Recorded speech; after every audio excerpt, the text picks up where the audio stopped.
Hello YouTube friends, it's Heidi and welcome back to my channel. I just want to say thank you, a big thank you for watching my channel, and if you haven't subscribed yet, I hope you do that real soon. Today is actually the second Friday of the month, so we are going to be doing the journal quilt block of the month for the month of August. And for me, I decided I wanted to do something that reminded me of my childhood when it came to the month of August. You might be too young to know or remember that there was a time where watermelon had a lot of black seeds in it. And so the best place to put kids with watermelon is put them out on the back porch and give them their wedge of watermelon, and you spit the seeds out into the grass as you're eating your watermelon. So yeah, we pick our watermelons out of the garden and have a wonderful time, you know, eating that watermelon, seeing how far we could spit those seeds out into the grass. We were country kids, so anyway, lots of fun and lots of memories when it comes to the watermelon days of summer. And that's what I'm calling this particular block. So what I need you to do, if you would like to do this block, is actually go and message me here on YouTube, or you can go to my Facebook page, Heidi Creates 1965, and message me there. But when you do message me, be sure that you give me your email address. That way I can send you the PDF pattern that you will need to do this block.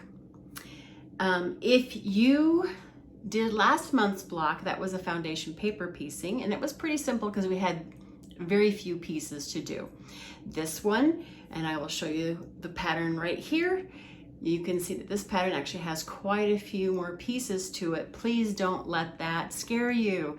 It's not difficult, and I encourage you to give it a try. Just develop those skills a little bit more. And here's the block. I'll show that to you right here too. So let's go ahead and get started, and I will see you on the other side. You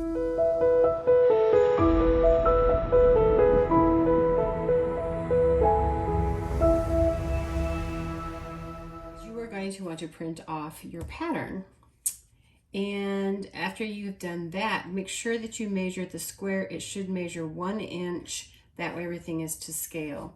This will finish out at 5 inches square. So I'm going to go ahead and talk a little bit about the pattern. Over here on the right hand side, you're going to see the color key, and the square is your background color, and you will see that around like the number 12 here, the number 13, number 24, and so on. And then there's also a little piece right there. The triangle is a red color because we're doing the watermelon, so we want our flesh of the watermelon to be red, and so we'll see all the red colors and so forth. It's pretty self-explanatory. One of the things I didn't do on the really tiny pieces, like where the number 2 is here and right here for number 4 and so forth, I did not put any shape around them, but those are all your seed colors, your watermelon seed colors, and those are going to be black. So once you have your pattern, you're actually going to want to then cut it out. And what I do when I cut it out, I don't cut it out on the dotted line. I like to cut out beyond the dotted line, about a 1/2 inch, and then just cut it right down the center between these two. So you'll have 2 pieces. So this pattern is going to be done in 2 halves. This is our top half and our bottom half. I've cut out my 2 pattern pieces, the top and bottom half. And so now it's about choosing the fabrics. And as you can see on here, these pieces are all pretty small. So scrap fabrics are going to work great for that. So if you're trying to get rid of any scraps, this is a great opportunity to do that. One of the things that I want to point out is that on the pattern, I do have in the color chart, you will see the oval shape where it says light green. I'm actually using white on whites in place of those light greens. So that's what I'm going to be using for that.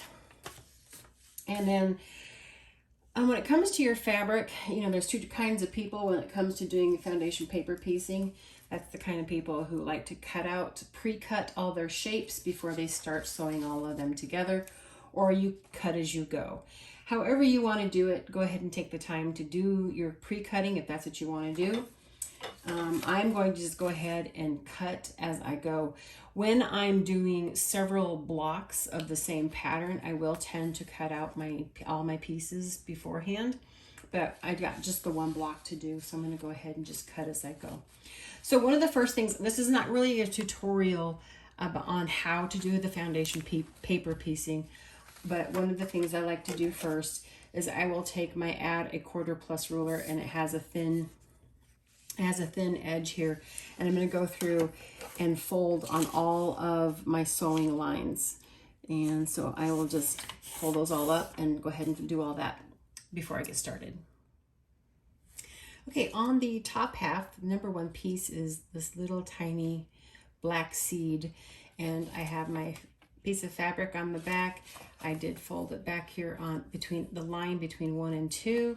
I added a 1/4 inch seam allowance, and then I will go ahead and add the shape for the red.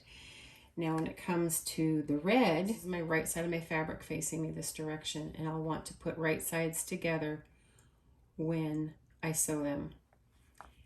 And that way, once you open it up, so your right side's going to be facing down.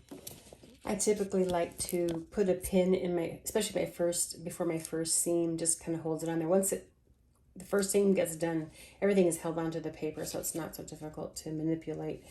But I got my 2 pieces right there, and now what we're going to do is we're going to sew on that short little line that's between the 1 and the 2. Back tack at the beginning and at the end, because I do not want these stitches to come undone. And I will say I do have my stitches decreased to 1.5 or 1.5 millimeters.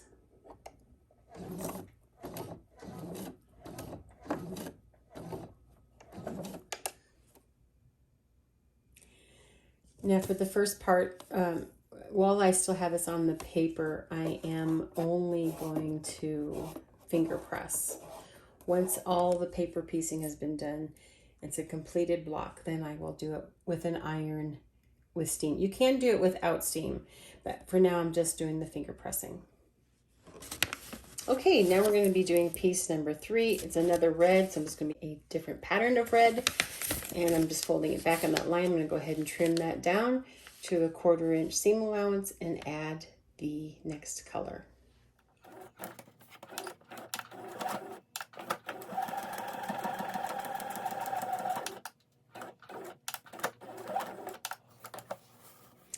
All right, there's pieces 1 through 3. Now it's time for piece number 4. I've trimmed this to a 1/4 inch because I folded this down. Number 4 is this triangular shape, if you can see that through the paper there, right here. So I'll go ahead and align on this raw edge where I trimmed the piece number 4.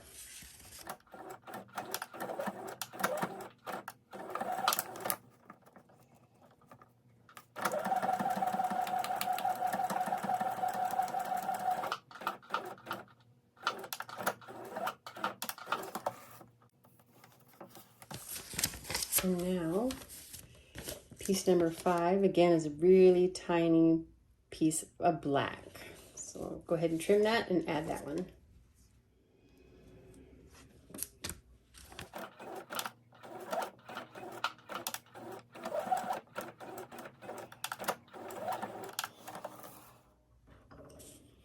All right, just added in number 5, which is right here. Now we're going to do number 6. So I'm going to fold along the lines between 5 and 6 and 4 and 6. They're adjoining lines, and then go ahead and trim this all down to 1/4 inch.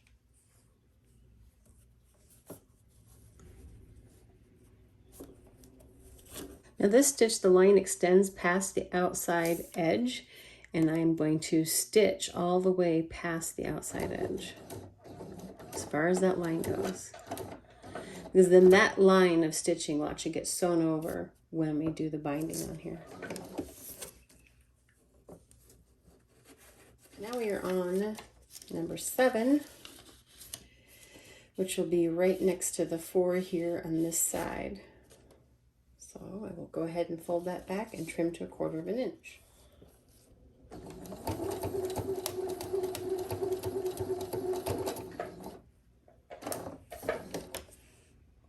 Right there is number 7. Number 8 is going to be, again, a very tiny little triangle of black for the seed. Put it back on that line, front of the 8, and trim this down to 1/4 of an inch and add the black.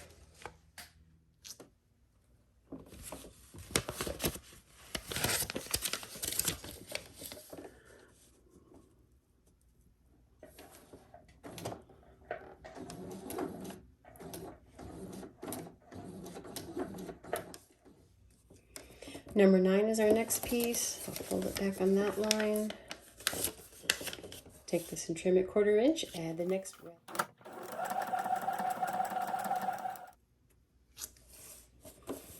Okay, number 9 is sewn on, and now it is time for 10, another tiny little black seed.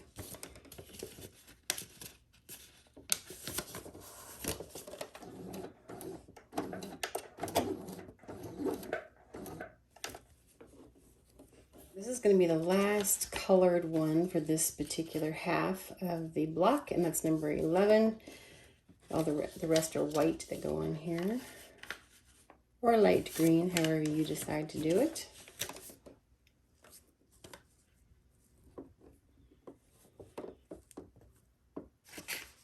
I'm adding a pin in there just to hold that so the black doesn't fold back while I'm putting this under here. And before I start sewing, I'll go ahead and pull that out.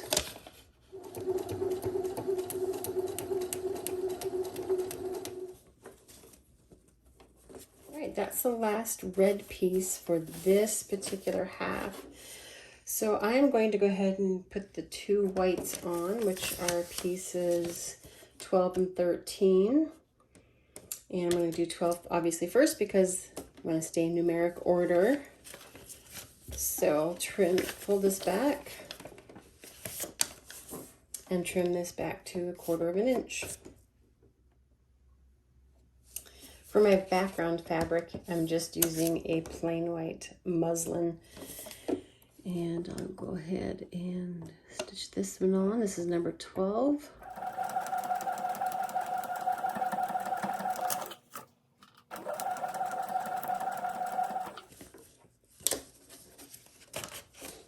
All right, then the last piece will be number 13. Fold that back. I'll trim this back to 1/4 of an inch and sew white on there as well. I have piece number 13 in position, background fabric, and I'll go ahead and sew that on.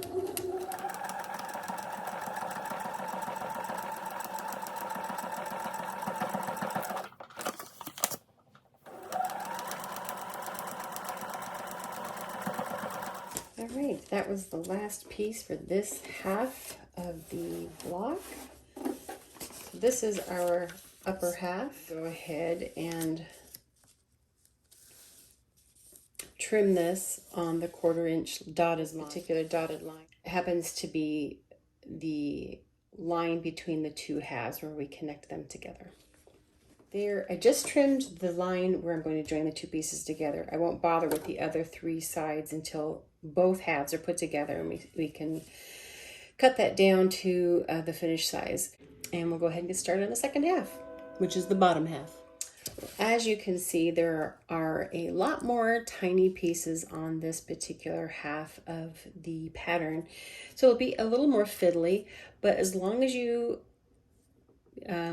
keep doing this numerically, you shouldn't have any trouble. But I'm going to go ahead and do the folding on all of the sew lines.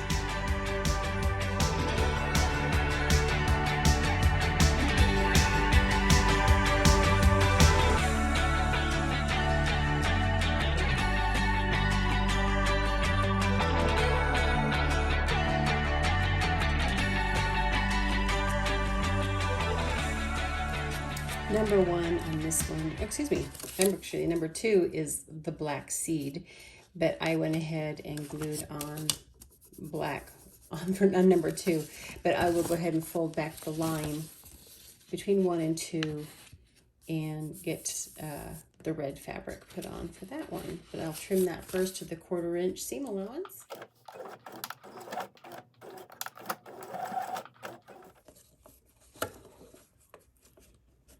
I have pieces 1 and 2 sewn together. Now we're going to do the line right for piece number 3. So I'm going to go ahead and fold this down. I'll trim that to 1/4 inch and put the next piece on. I've pinned on number 3. I'll go ahead and sew across this line. So in case you haven't picked this up, anytime the line crosses over another line like this, I don't bother with the back stitching right here because this line is going to get covered by here. But when a line comes in with a T intersection, this is where the line ends, or the stitch line ends. So this stitch that goes across here won't be covering that. So you want to make sure you back tack those.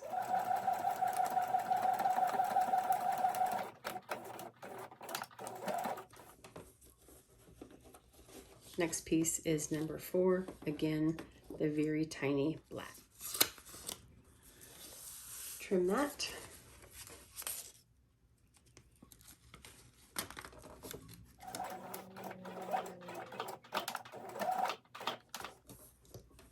Go back to the other side of 1 and 2 and do piece number 5.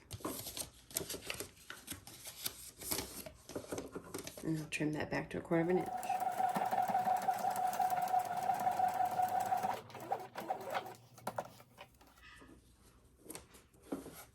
All right, that was number 5. Now we have number 6, our last red piece. I will go ahead and pull that back on number 6, trim that to 1/4 inch.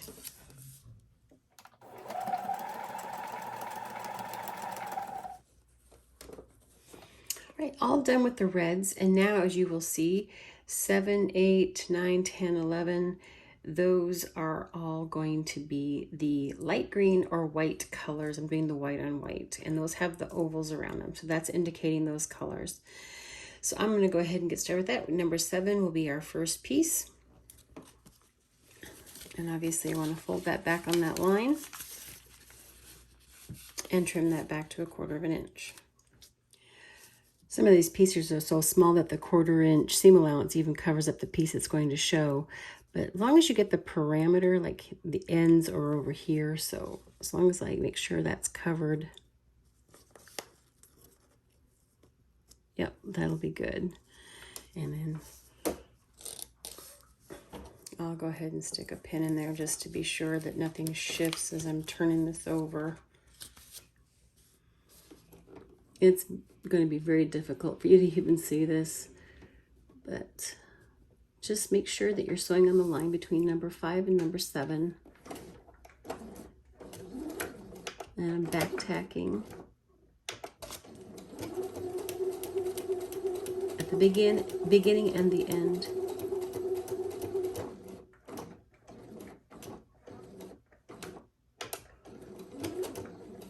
That over and finger press. Okay, now I'm just going to fold back on number 8, and I'll trim that down to 1/4 inch and add my next white piece. Now these little ones are going to be difficult to see, so while it was turned over and I was looking at the paper side, I marked the ends of number 8 so that I know how much I need to overlap. And so this piece is plenty long enough. Okay. So I'm sewing on the line 8, which is right adjoining 5 and 3 right there.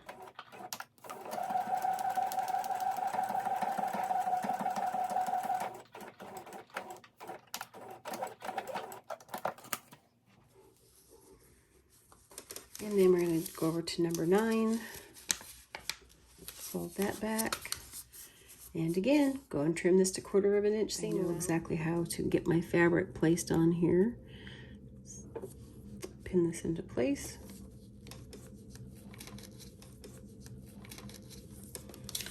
And go ahead and sew on the other side, number 9, that adjoins 6 and 5. Number 10, which is on this end. Fold that back, trim that. Okay, line this one up, centering.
So what I'm going to go ahead and do now, I'm going to cut it all along the dotted edge right there.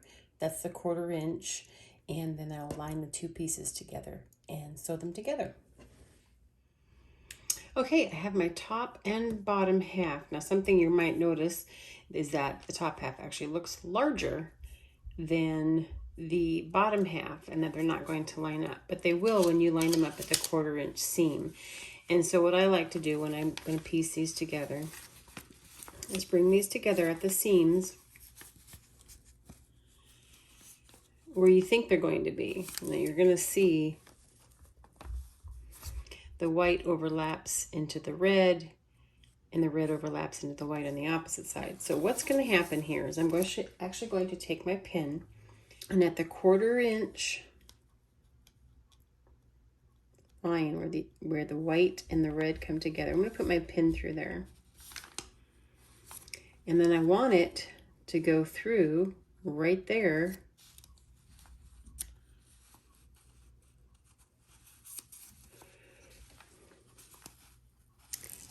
if I can show this a little better, where the red and the white come together there. And if you look on the back, it should be coming through on the paper right at the 1/4 inch mark, and it is. So that's a really good lineup. There we go. So I'm just gonna leave my pin straight. I am not going to turn it because I don't want the whole piece to shift. So I'm going to leave my pin sticking in on this side over here, just straight through. And then what I want to do on this side is do the same thing. Make my pin go in at the 1/4 inch on the outside line right there. And it should be going through the paper on the opposite side at that same point. And man, that looks pretty darn good to me. So what I'm going to do is I'm going to leave the pins there holding that. And then I'm going to go ahead and take my Wonder clips and just going to clip that together so that it doesn't move on me. And then once I have them in there, then I'll go ahead and take the pins out.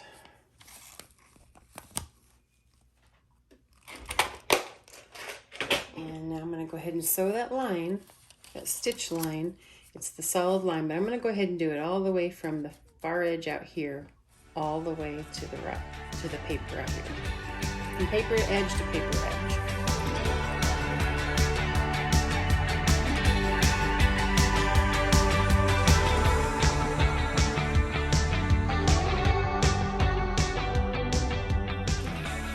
Okay. There are the two pieces joined together. So what I'm going to go ahead and do now, and I'm liking the seams, they came out really nicely, but I'm going to go ahead and on the seam that joins the two together, I'm going to go ahead and pull off that paper all along that edge, and then continue pulling the rest of the paper off. And I'm just going to trust that you've done this before and that you know how to do it. And just be careful with it. Don't get too rough with it.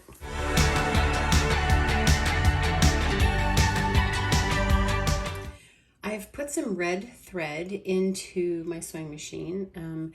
I want to go ahead and sew just on some of the lines in the red area, and I'm going to definitely, come down this line here, and then just hit a couple of them. I'm not going to do all of them. It's kind of ridiculous. It's small. Don't have to do that. And then what I'm going to go ahead and do after that is put a white thread back into the machine, and over all of the background fabric I will go ahead and do like a meandering stitch or something like that. I do have cotton batting behind this. I do not have a backing fabric. I'm not going to worry about that because this is going to be going, together with all the other squares that we've done for this journal, quilt block journal, and it's all going to be backed anyway. So I'm just going to go ahead and do it without the backing on here. So I'll go ahead and do some stitching and get right back to you.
I've dropped the feed dogs on my machines. I'm going to go ahead and do just a playful swirly design all around on the white background fabric.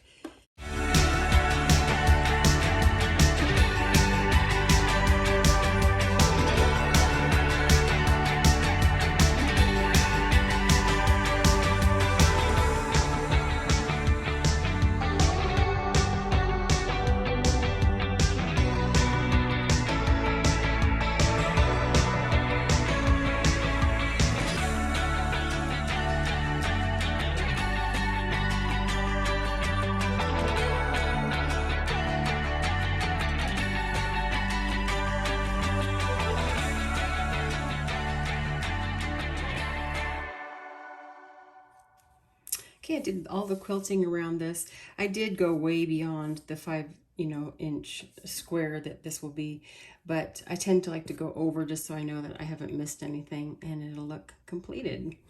Okay, so I'm going to go ahead and trim this down to our 5-inch square, and then I'll go ahead and bind it, and I'll show you the finished product when I'm all done. Well, there it is, our journal quilt block of the month for the month of August, Watermelon Summer Days. I hope you give this a try. Drop me a line and I'll be sure to send you the PDF pattern. I hope this finds you all happy and healthy.